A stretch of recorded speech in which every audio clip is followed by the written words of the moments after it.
वासते शिवेते ब्रह्मेति वेदान्तिनो बौद्धा बोधयते प्रमाणपटलः कर्तेति नैयायिका अर्हन्नित्यथ जैन शासनरता कर्मेति मीमांसका सोऽयं वो विदधातु वाञ्छितफलं त्रैलोक्यनाथो हरिः। श्री राम जय राम श्री राम जय राम जय जय राम श्री राम जय जय राम। मान्यमान्याः अद्यतन सभायाः मुख्यातिथयः सौभाग्यात् सम्प्राप्ताः आचार्याः गोपीनाथ शर्म महोदयाः,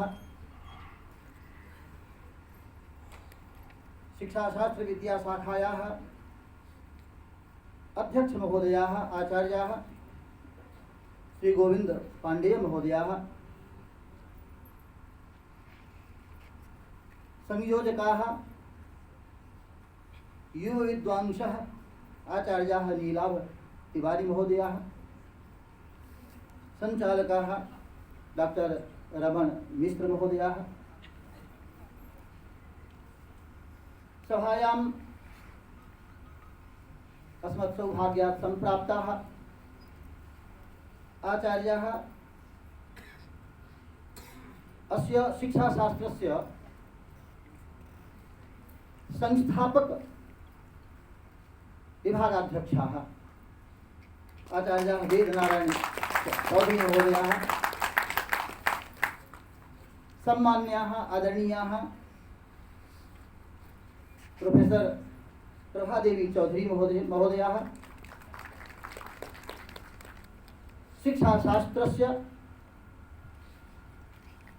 समेपि सम्मान्याः आचार्याः, पुनश्च परिसरीयाः सम्मान्याः विद्वांसः विदुष्यः, संगोष्ठ्याम् अस्याम् आप विभाग में गए थे क्या?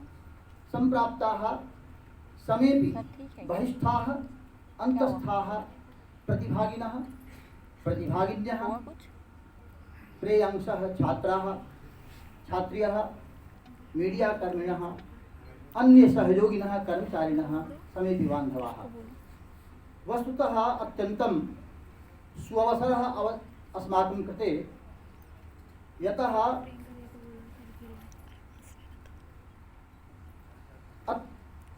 सौभाग्यात् एव सम्प्राप्यन्ते मनीषिणः विद्वांसः, तथा भूताः विद्वांसः अस्माकं मुख्यातिथयः, येषाम् उद्बोधनम् अस्माभिः इदानीं श्रुतम्, अत्यन्तम् उत्साहवर्धकं ज्ञानवर्धकं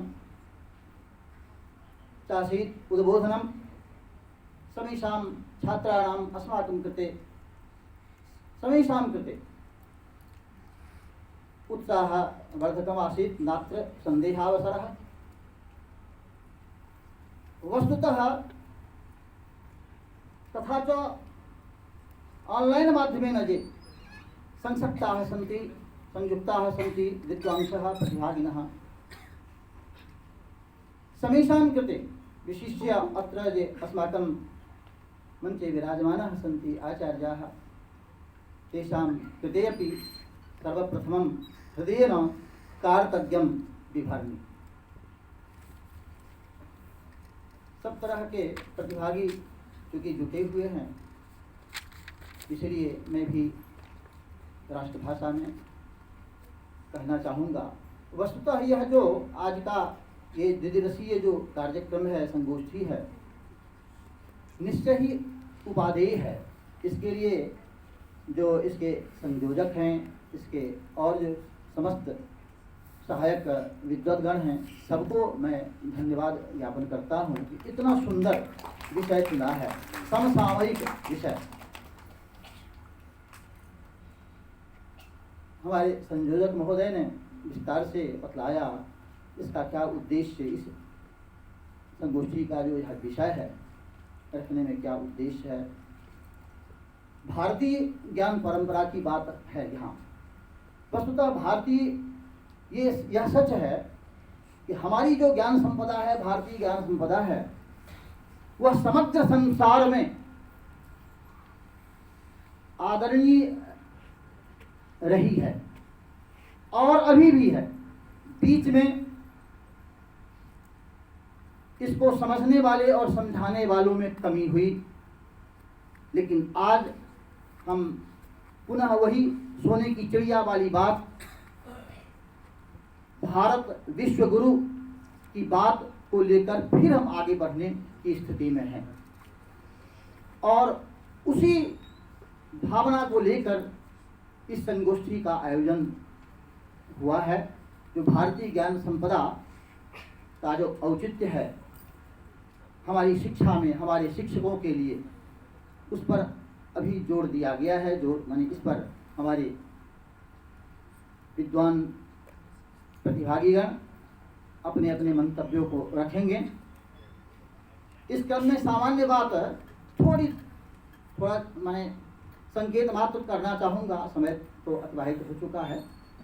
जो हमारी जो ज्ञान संपदा है, सब कुछ हमारे पास है, लेकिन हम अपने आप को पहचान नहीं पा रहे हैं।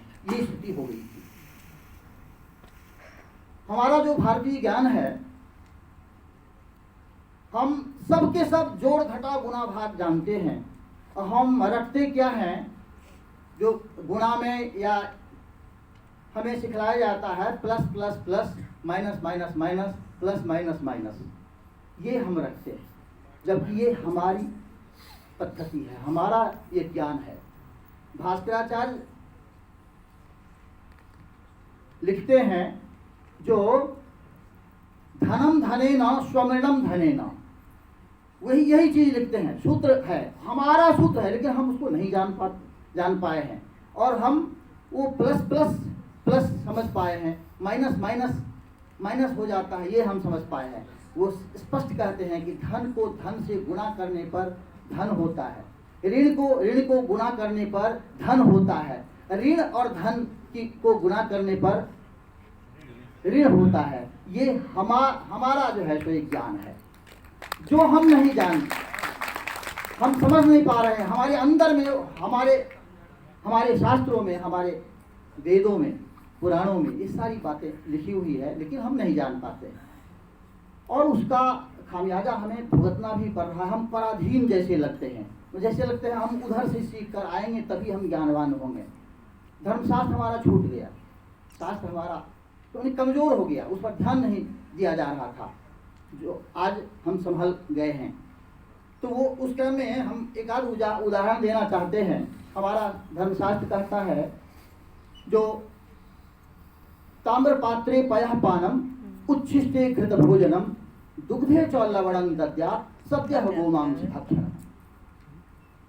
तांबे के पात्र में पयः पानम, दूध का पीना, कितना पवित्र दूध, अब कितना पवित्र तांबा, लेकिन उसका एक जगह संयोग होना केवल दूध और तांबे का, ये सीधे पंडित की बात केवल नहीं है, ये उस पंडित की बात है जो विज्ञान को जानता था और उसमें विकार उत्पन्न होता है, जो जीवन के लिए खतरा है, जीवन शक्ति को क्षीण करता है।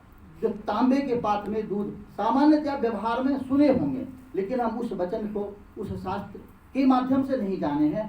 वो थोड़ा थोड़ा जो हमारा व्यवहार में घुसा हुआ है हमारा शास्त्र, उसके माध्यम से हम जानते हैं और उसी में जब फिर घृत और मधु मिला देते हैं तो वो फिर दोषकर नहीं होता है, जो कि हम पूजा में प्रयोग करते हैं। तो इस तरह से ताम्र पात्रे पयः पानम उच्छिष्टे घृत भोजनम दुग्धे च लवणम दद्यात्, ये जो अन्वेषण है, ये जो रिसर्च है, स्वास्थ्य विषयक जो चिंतन है हमारे विषयों का, तो इस तरह की बहुत सारी बातें हैं जिससे हम अछूते हैं। हमारे शास्त्रों में सब कुछ है, लिखा है, ज्योतिष में लिखते हैं, जो पिता पुत्रो न गच्छेताम, आप इसको अनुभव कीजिएगा। पिता पुत्रौ न गच्छेताम न गच्छेत सोदरद्वयम्, एक कार्यम समुद्दिश्य न गच्छेत ब्राह्मणत्रयम्। ये आपको अनुसंधान करने की बात है, ये हम सीधे कह रहे हैं। माने एक कार्य की दृष्टि से अगर कहीं जाना है तो पिता और पुत्र को मना किया, पिता पुत्र नहीं जाए, नहीं तो काम 99% तो गड़बड़ होगा। अब कैसे, क्यों, ये ऋषियों का अन्वेषण है। पिता तो पुत्रों न गच्छेताम, जबकि बाप बेटा मिलके तो माने जाना तो अच्छा लगता है, चलते हैं पिता के साथ, तो वहां मना किया। क्यों मना किया, आप इसको अनुभव कीजिए। न गच्छेत सोदरद्वयम्, दो सहोदर जो है, सोदर भाई भी एक काम के लिए न जाए, नहीं तो वहां डिस्टर्ब होगा। एक कार्यम समुद्देश्य न गच्छेत ब्राह्मणत्रयम्, 3 ब्राह्मण को भी एक साथ नहीं जाना चाहिए। ये सब उनका अन्वेषण है, रिसर्च है, और वो सब हमसे अछूता जैसा होते जा रहा है। हम कैसे खाएं, क्या खाएं, कितना शुद्धि रखें, ये सब है। इस तरह से दिया एक श्लोक, और अभी थोड़ा उसका अंश याद पड़ रहा है, जो बालार्कस तरणम दधी, और प्रभाते मैथुनम निद्रा सद्य प्राण हरानि सत, ये 6 चीजों का है। इसमें 2 चीज अभी स्मरण नहीं आया है। जो कन्या का सूर्य वो प्राण हारक होता है, माने उस जीवनी शक्ति को ज्यादा उसको नहीं लेना चाहिए। कन्या का सूर्य कहते हैं आश्विन मास, आश्विन मास में ज्यादा धूप में नहीं रहना चाहिए। गांव की माताएं कहती हैं, अरे ये अभी धूप बड़ा खराबी करेगा, आ जाओ अंदर। उनको ये वचन नहीं याद है, लेकिन व्यवहार में, भारत के तो व्यवहार में अपना जो शास्त्र है वो घुसा हुआ है।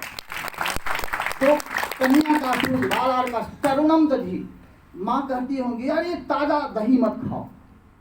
इसमें हेतु क्या है, वो उसमें जीवनी शक्ति को क्षीण कर देता है, तुरंत जमा हुआ है, ऐसा दही नहीं खाना चाहिए। बालार्कस तरुणम दधी, अब प्रभाते मैथुनम, प्रभात काल में ब्राह्म मुहूर्त में मैथुन करना जीवन शक्ति को सद्य क्षीण करने की स्थिति ऋषियों का अन्वेषण है। और निद्रा, निद्रा को तो आम बात लोग समझ लिए, आराम से सोना ही है, 8 बजे उठना है, तो उल्टा, क्योंकि अपने शास्त्र विमुख हैं, हमें पता ही नहीं है, हमें उस तरह का ज्ञान नहीं दिया गया है, तो हम समझते हैं कि 2 बजे तक पढ़ लेते हैं, 9 बजे तक, 8 बजे तक सो जाएंगे। तो ये उल्टा जो है, जबकि ऋषियों का एकदम से निर्देश है ऐसा मत करो। तो ये प्रभाते मैथुनम अनिद्रा सद्य प्राण हरानि सत, ये 6 जो है सद्य प्राण हारक है, जीवनी शक्ति को क्षीण कर देता है।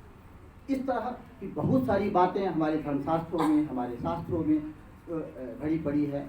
ज्योतिष शास्त्र में सूर्य, हमारे माने भारतीय संस्कृति में ही सूर्य और चंद्रमा को सबसे बड़ा देवता मानते हैं, कितने व्रत किए जाते हैं, और वही चीज हमारा ज्योतिष शास्त्र उसको उसी तरह से प्रधानता देता है।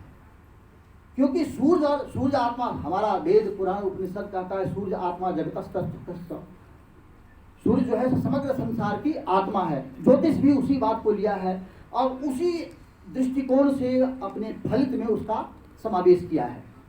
जिस यानी किसी भी जातक का वो 3 चीज जो है वो अत्यंत महत्वपूर्ण माना गया है अपने ज्योतिष में।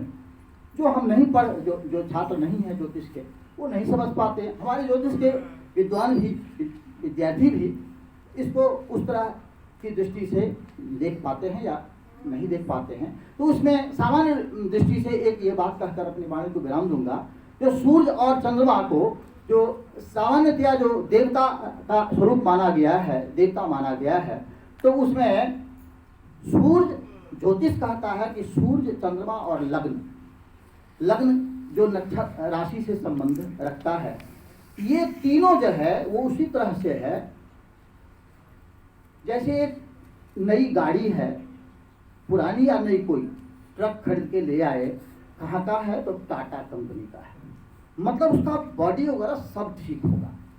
केवल बॉडी वगैरह ठीक होने से नहीं है, उसमें हार्स पावर कितना है इसकी भी जरूरत होती है।